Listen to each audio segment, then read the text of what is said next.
बिस्मिल्लाहिर्रहमानिर्रहीम, अस्सलाम वालेकुम। आप इन पॉलिटिकल पार्टीज़ की हैसियत और औकात देख लें। इनकी हैसियत और औकात ये है कि कल ये सारे एसईओ में बिज़ी थे, एसईओ ख़त्म हुई। एसईओ के बाद इनको कहा गया कि पहुँचो उधर इस्लामाबाद, लाहौर पहुँचो इस्लामाबाद से। अच्छा, जाते गो कि ये बायर हैं आवाम के टैक्स के पैसों से, और आप सिर्फ ये देख लें कि आपके टैक्स का पैसा किस तरह ये हराम का माल समझ के और ये किस तरह से बहा रहे हैं। कभी ये मीटिंग्स करने के लिए कराची जाते हैं, कभी ये लाहौर जाते हैं, फिर इस्लामाबाद आते हैं, फिर लाहौर जाते हैं, और ये सारी चीज़ें। और आप देख लें एसईओ से एक दिन पहले भी शहबाज शरीफ लाहौर चले गए थे, और उसकी वजह ये बताई जाती है कि कुछ जिन लोगों को तोड़ने की कोशिश की जा रही है या जिन लोगों को तोड़ा गया है उनसे मुलाकात करवानी थी शहबाज शरीफ की और नवाज शरीफ की। उन्होंने इनको कमिटमेंट देनी थी उन लोगों को कि अगर आप अपनी पार्टियाँ छोड़ के हमारे पास आएंगे तो हम कल को इस तरह से आपके साथ ये वारदात जो है ये चीज़ें हम करेंगे। ये वारदातें डालने के लिए उनको बुलाया गया था।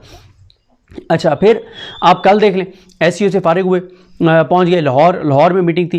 मौलाना साहब क्योंकि परसों मीरपुर ख़ास थे, जलसा था उनका, तो बिलावल भुट्टो ज़रदारी को कराची भेज दिया गया कि तुम पहुंचो बेटा, वहाँ पे पहुंचो, वहाँ पे अंकल को रिसीव करो और अंकल से मिलो। यानी इनका शेड्यूल कहीं और बनता है। मैं आपको एक चीज़ पहले बता चुका हूँ कि मियाँ नवाज शरीफ के स्टाफ के मुताबिक उनसे किसी ने पूछा, मियाँ साहब के स्टाफ से, कि पता चला है कि कल जो है वो कोई मियाँ साहब की मीटिंग है किसी के साथ, पीपल्स पार्टी या मौलाना के साथ।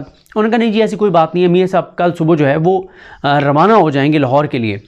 अगले दिन मीटिंग हुई बिलावल के साथ, यानी मियाँ साहब को खुद भी नहीं पता था। मुझे एक चीज़ और याद आ गई कि ये हमारे एक बहुत अहम एक इदारा है शराय दस्तूर पर, उसके सरबराह के साथ हमारे एक दोस्त हैं, उनका बड़ा ताल्लुक़ था। तो उनको ना हमारे उस दोस्त का पिंडी में भी रब्ता था। तो हमारे उस दोस्त को पिंडी वालों ने बताया कि कल इमरान खान के ख़िलाफ़ ना या तहरीक इंसाफ के ख़िलाफ़ ये कल फ़ैसला सुना दिया जाएगा। तो हमारा वो दोस्त जो है उसने उस आइनी इदारे के सरबराह को फ़ोन किया और कहा कि सर कल आप फ़ैसला सुना रहे हैं। उन्होंने कहा नहीं।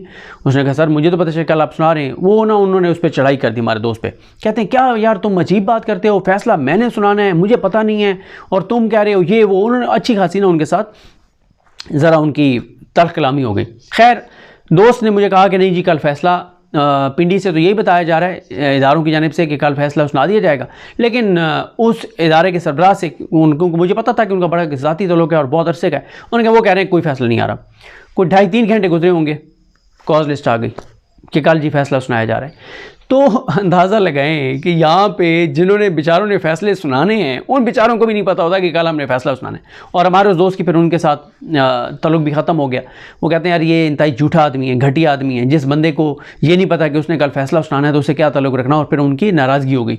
तो ये हालात हैं। बिलावल को वहाँ भेजा गया कि बेटा वहाँ जाओ, अंकल को रिसीव करो।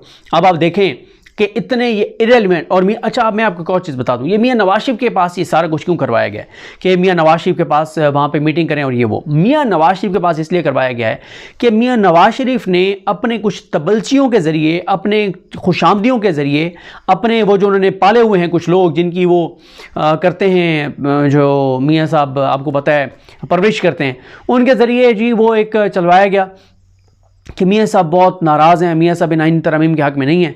और हमारे एक दोस्त हैं और अच्छे जर्नलिस्ट हैं, उनको मैं उस कैटेगरी में नहीं रखता जो मियाँ साहब के पाले हुए हैं। वो उन्होंने ख़बर दी थी कि मियाँ साहब के सामने जब मुसवदा आया तो मियाँ साहब उसी वक्त लाहौर रवाना हो गए। मियाँ साहब ने कहा इस मुसवदे पे मैंने वोट नहीं करना। तो मैं इन चीज़ों से इत्तफाक नहीं करता। मियाँ साहब की कोई हैसियत और औकात नहीं है, उनको जो चीज़ कही जाती है उन्होंने वो एग्जीक्यूट करनी होती है। और जब ये मियाँ साहब ने ख़बरें कुछ अपने तवल्चियों के ज़रिए चलवा दी कि मियाँ साहब इन आईनी तरमीम के हक़ में नहीं है, तो उन्होंने कहा फिर मियाँ ही मेज़बानी करेगा इन आईनी तरमीम के लिए जो मीटिंग है। और मियाँ को एक्सपोज करना मकसद था, क्योंकि हकीकत ये है कि मियाँ साहब ही तो ये आईनी तरमीम लाना चाहते हैं। हकीकत यह है कि मियाँ साहब मियाँ साहब के पास एक और बात है कि मियाँ साहब के पास ऑप्शन ही कोई नहीं है। जो शख्स अपनी हारी हुई एमपीए बेटी को 13 करोड़ के सूबे पे वज़ीर आला लगवा ले, उस शख्स के पास क्या चॉइस है अब? जो अपनी करप्शन और लूट मार के सारे केसेस खत्म करवा ले, जो अपनी करप्शन और लूट मार के ऊपर 1 रुपया दिए बगैर, रसीद दिखाए बगैर बरी हो जाए अदालतों से, उसके पास क्या ऑप्शन है? जिसकी जमात को लोगों ने 17 सीटें दी हुई हों और वो उस जमात को इक़्तिदार दे दिया जाए। जो शख्स खुद हारा हो, उसका भाई हारा हो, उसका भतीजा हारा हो, उसकी बेटी हारी हो, उसका दामाद हारा हो, और बल्कि दामाद का तो मुझे नहीं पता कि अपने सफदर साहब तो मेरे ख्याल इलेक्शन नहीं लड़े, लेकिन जो जो इनके और रिश्तेदार करीबी लड़े हैं ये सब हारे हैं। मतलब 17 सीटर पार्टी है, टोटल 17 सीट इनको मिली और इनको इक़्तिदार दे दिया। तो उस शख्स के पास क्या ऑप्शन है? ये मियाँ साहब को इसलिए मियाँ साहब को जो ये सारा कुछ वहाँ पे करवाया गया ताकि ज़रा पता चले लोगों को कि मियाँ ही मास्टर माइंड तो नहीं है, लेकिन एग्जीक्यूट करने वाली जो जिम्मेदारी है वो मियाँ नवाज शरीफ की है और बिलावल और जरदारी की है। ये सारों की औकात असल में दिखाई जा रही है, इनकी हैसियत और औकात है। उसको देखा हमने मैसेज किया कि जाओ उधर कराची, मौलाना तुम्हारे पास वहाँ आएगा कराची में। शबाश को कहा जाओ जाओ शाबाश, थके हुए हो, कोई रेस्ट नहीं है, ऐसी से फारिग हो गए, उधर लाहौर पहुँचो और सुबह वापस आना है, कल इधर आके सेनेटर को तुमने खाना देना है। मतलब ये इनकी हैसियत और औकात है। इन बेचारों को खुद नहीं पता होता कि इनका शेड्यूल क्या है और इन्होंने किधर जाना है और क्या करना है। तो खैर अब ये जो मीटिंग हुई इसमें मियाँ साहब ने एक तरफ मौलाना साहब को राम करने की कोशिश की। जब मियाँ नवाज शरीफ मौलाना से मिल रहे थे एन उस वक्त चादर चार दीवारी के तकद्दुस पामाल हो रहे थे, बहनें बेटियां माएँ महफूज नहीं थी। अच्छा, एक फ़र्क आपने समझना है। अब देखें, ज़ैन कुरैशी साहब की जो अहलिया को जो अगवा किया गया वो एक जेन्युइन मैटर है, क्योंकि देखें ज़ैन कुरैशी का सबको पता है कि ज़ैन कुरैशी, उनका ख़ानदान किस तरह से डट के इमरान खान के साथ खड़ा हुआ है।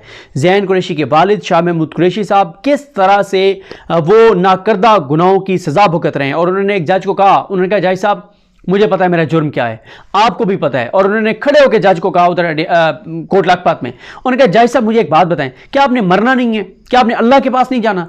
क्या मुंह क्या दिखाएंगे आप अल्लाह को कि आप जिस ओहदे पर बैठे हैं आपको पता है ये किन का मनसब है, ये अल्लाह ताला ने कितनी भारी जिम्मेदारी दी है? आपने पढ़ा है कि अल्लाह ताला ने काजियों के बारे में क्या कहा है, नबी करीम सल्लल्लाहु अलैहि वसल्लम के क्या इरशादात हैं? आपने पढ़ा है कि खुलफाए राशिदीन के दौर में जो काजी होते थे उनका क्या मकाम और मर्तबा और जिम्मेदारियां होती थी? इतने मुकद्दस सीट के ऊपर बैठे हैं, उन्होंने कहा आपको नहीं पता जज साहब कि मेरा जुर्म क्या है? पता है आपको, करें ना फैसला, जुर्रत करें, अपने हलफ से वफा करें, देखें ऊपर वो ज़ात है, उधर आपने जाना है। कब तक आप इन ओहदों पर रहेंगे?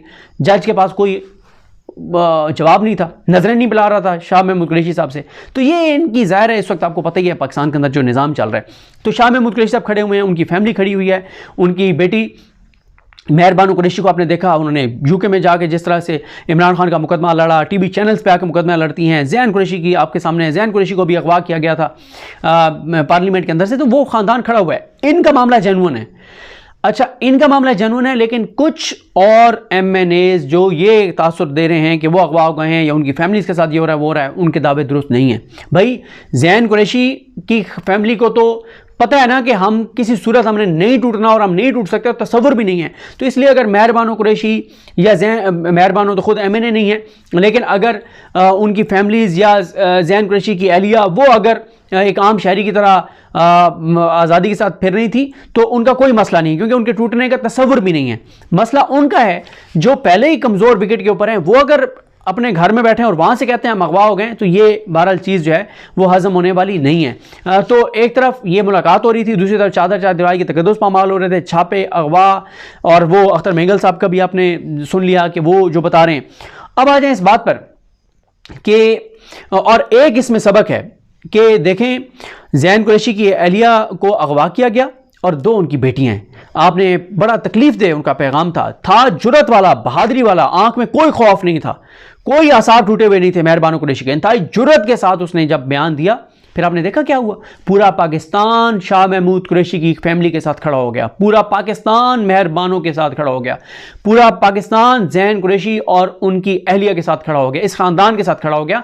यह सबक है उन तमाम सेनेटर्स के लिए, उन तमाम MNAs के लिए जो खौफ का अगर शिकार हैं कि आप जुर्रत करके एक बयान दें, पूरा पाकिस्तान, पूरी दुनिया से ओवरसीज पाकिस्तानी आपके साथ खड़े हो जाएंगे, लेकिन अपने पांव पर खड़े हों। टाइम ज्यादा नहीं रह गया, आज 17 का आगाज हो गया है, कितने दिन रह गए? 7 दिन गिन के गुजार लेना, 7 दिन। जैसे इमरान खान के नाम पे आपको वोट मिले हैं, जैसे इमरान खान के नाम पे आपकी सियासत जिंदा है, उस इमरान खान के लिए काट दें 7 दिन। वो भी तो 1 साल से बैठा है जेल में, उसकी बीवी ना करदा गुनाहों की वजह से बैठी है, कोई उसका जुर्म नहीं है, बेगुनाह है, कैसे से बरी हो गई है, कोई उसको बाहर नहीं आने दे रहे, उसकी बहनें गिरफ्तार हैं, उसका भांजा मिलिट्री कोर्ट के पास है। और क्या वो करे इमरान खान? मतलब आप उसको भी तो देखें। अगर वो 7 दिन, अगर उसका खानदान 1 साल से भुगत रहा है, उसका भांजा 1.5 साल से अंदर है, उसकी बहनें अंदर हैं, तो आप लोगों को क्या मसला है? चले जाए ना, उठा लेंगे, 7 दिन टॉर्चर बर्दाश्त कर लें ना, अगर टॉर्चर होता भी है। पहली बात तो यह कि आप घरों में हैं क्यों, जब पहले बताया गया कि आप महफूज ठिकानों पे हो। अच्छा, अब देखें जो मौलाना साहब ने गुफ्तगू की है ना, वो तो उन्होंने ये किया है, उन्होंने कहा कि मौलाना साहब ने कि अदलिया की इस्लाहात तक की हद तक इत्तफाक राय हासिल कर लिया है। यहाँ तक, यहाँ ये बात उन्होंने आगे कहा कि दूसरे नुकात पर भी इत्तफाक राय के करीब पहुँच गए हैं।